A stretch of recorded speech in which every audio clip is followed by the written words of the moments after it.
कंकाल का रहस्य। चौरा गांव के खेतों में इन दिनों खुदाई का काम चल रहा था।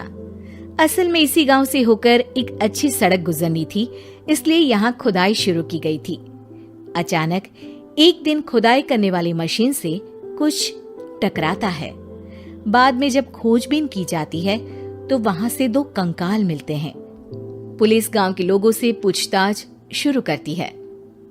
आप लोगों को क्या लगता है ये किसके कंकाल हो सकते हैं? अरे साहब, हमें क्या पता ये किसके कंकाल है, आप ही लोग पता लगाइए, हम लोग तो बहुत ज्यादा डरे हुए हैं। हाँ, हमारी फॉरेंसिक टीम अभी आ रही है। ये बताओ कि इस गांव के रहने वाला कोई जोड़ा गायब तो नहीं ना? क्योंकि शुरुआती जांच में तो ये बात सामने आ रही है कि एक कंकाल किसी पुरुष का है तो एक किसी महिला का। साहब, हमें तो बहुत डर लग रहा है। ऐसे कंकाल मिलने का मतलब गांव के आसपास ही किसी की हत्या हुई है या फिर किसी को जलाकर मार डाला गया है।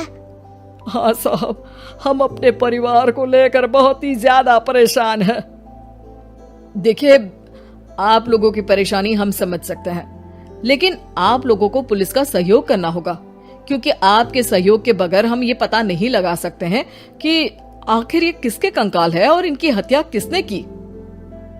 ठीक है साहब, गांव के लोग आपका पूरा सहयोग करेंगे।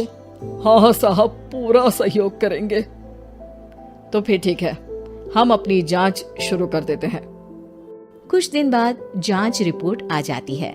पता चलता है कि ये कंकाल करीब 20 साल पुराने हैं, यानी 20 साल पहले किसी जोड़े की हत्या कर शव को यहाँ पर दबा दिया गया था।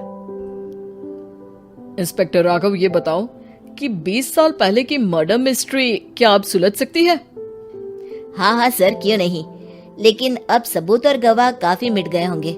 मुश्किल तो होगी, लेकिन शायद किसी परिवार को इंसाफ मिल सके। इंस्पेक्टर राघव, आप बिल्कुल सही कह रहे हैं। किसी परिवार को तो इंसाफ मिलेगा ही और किसी को उसके किए की सजा भी मिलेगी। जी सर, मैंने तो जांच शुरू भी कर दी है। 20 साल पहले इस गांव के 2 जोड़े अचानक कहीं गायब हो गए थे। मैंने दोनों ही परिवारों के बाकी के सदस्यों से बातचीत शुरू की तो उन्होंने बताया कि उनके बच्चे शहर गए थे, लेकिन आज तक वापस नहीं लौटे हैं। लेकिन ये दोनों शव किस परिवार के सदस्यों के हैं, ये कैसे पता चल सकेगा?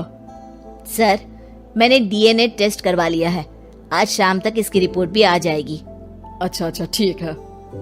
उसी शाम को सर, डीएनए रिपोर्ट के मुताबिक ये दोनों ही लाशें चौरा गांव के रहने वाले प्रधान सुल्तान सिंह के बेटे और बहू की है।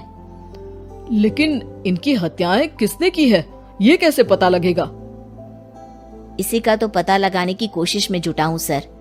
आज सुल्तान सिंह से मिलने भी जा रहा हूँ। मेरा बेटा और बहू तो मेरे लिए सिर्फ यादों में ही रह गए थे, हमें उनकी लाशें तक नहीं मिल सकी थी। आज 20 साल बाद उनके कंकाल मिले हैं। मैं अब किसके लिए जीऊं?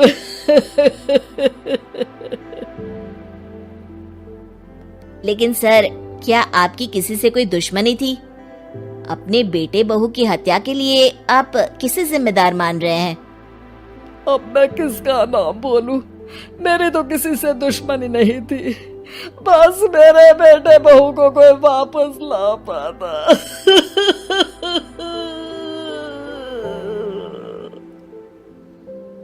इसके बाद सुल्तान सिंह फूट फूट कर रोना शुरू कर देते हैं।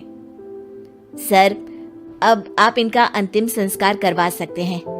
कम से कम इनका शरीर ना सही, इनका कंकाल तो आपको मिला है। लेकिन हाँ, अगर आपको कुछ भी याद आए तो जरूर बताइएगा।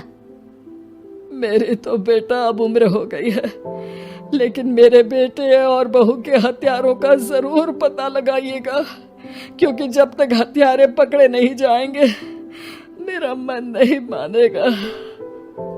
सर, हमारी पूरी कोशिश रहेगी हत्यारे को पकड़ने की। लेकिन एक बात बताइए, उस वक्त आपको किस पर शक गया था? उस वक्त मेरे एक ड्राइवर को पकड़ा गया था, लेकिन सबूतों के अभाव में उसे छोड़ दिया गया था। अच्छा, और ड्राइवर पर कैसे शक हुआ था? क्योंकि उस दिन ड्राइवर छुट्टी पर था। उस समय लेकिन लाश क्यों नहीं मिल सकी थी? उस वक्त पुलिस ने बहुत कोशिश की थी, लेकिन दोनों की डेड बॉडी नहीं मिल सकी थी। ठीक है, हमारी तफ्तीश चल रही है, मैं फिर आऊंगा। इसके बाद इंस्पेक्टर वहां से चला जाता है और सुल्तान सिंह अपने बेटे और बहू की याद में खो जाते हैं। कुछ दिन बाद सुल्तान सर, एक बात बताइए, जब आपके बेटे बहू की हत्या हुई थी, उसी के आसपास आपके ही गांव का रहने वाला एक और जोड़ा उसी वक्त गायब हो गया था ना? हाँ सर, अलका और अभिषेक, वो भी मेरे बच्चों जैसे ही थे। तो फिर वो कहाँ है? उनका भी आज तक पता नहीं चल सका, लेकिन बताते हैं कि कुछ साल पहले अभिषेक को गांव के ही किसी आदमी ने मुंबई में देखा था, लेकिन फिर वो गायब हो गया। यानी अभिषेक और अलका की हत्या नहीं हुई थी, बल्कि उन्होंने किसी वजह से खुद ही गांव छोड़ दिया था। हाँ, हो सकता है, क्योंकि अभिषेक मेरे बेटे संतोष का अच्छा दोस्त था और उसका मेरे घर भी आना जाना लगा रहता था। हो सकता है कि उसने मेरे बेटे और बहू के बारे में सुन लिया हो और ये गांव छोड़ दिया हो सकता है। उनके परिवार का कोई अब नहीं रहता क्या इस गांव में? अब तो कोई नहीं रहता। एक चाचा थे, लेकिन उन्होंने भी अपना पुश्तैनी मकान बेच दिया है। वो भी अब कहीं शहर में ही बस गए हैं। ओह, अभिषेक और अलका के बारे में भी पता लगाना होगा। हो सकता है कि वही इस हत्या के बारे में कुछ बता सके। हो तो सकता है, लेकिन वो बेचारे तो खुद ही वक्त के मारे थे, वो क्या बताएंगे। फिर भी सर, जब केस दोबारा खुला है तो जांच तो करनी ही पड़ेगी, और इस बार तो लाशें भी बरामद हुई है। कुछ दिन तक लगातार तफ्तीश चलती रही। एक दिन थाने से सुल्तान सिंह को फोन आता है। हाँ, कौन बोल रहा है? सर, मैं कांस्टेबल तुलाराम बोल रहा हूँ थाने से। आपको थाने आना पड़ेगा। थाने? लेकिन क्यों? सर, किसी की पहचान करवानी है। अच्छा ठीक है, मैं दोपहर तक पहुंचता हूँ।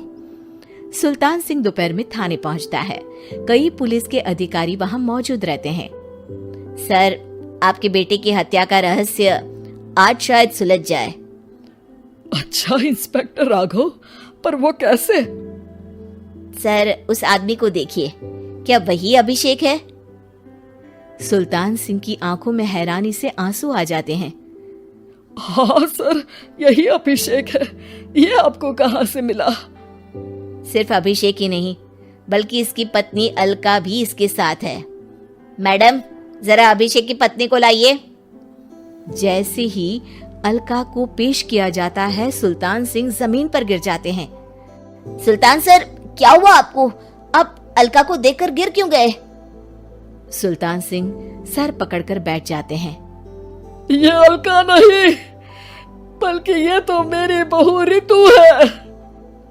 पूरा थाना एक दूसरे का मुंह देखने लगता है। क्या? इसके बाद हर किसी को दो कंकाल और हत्या का रहस्य समझ में आ गया।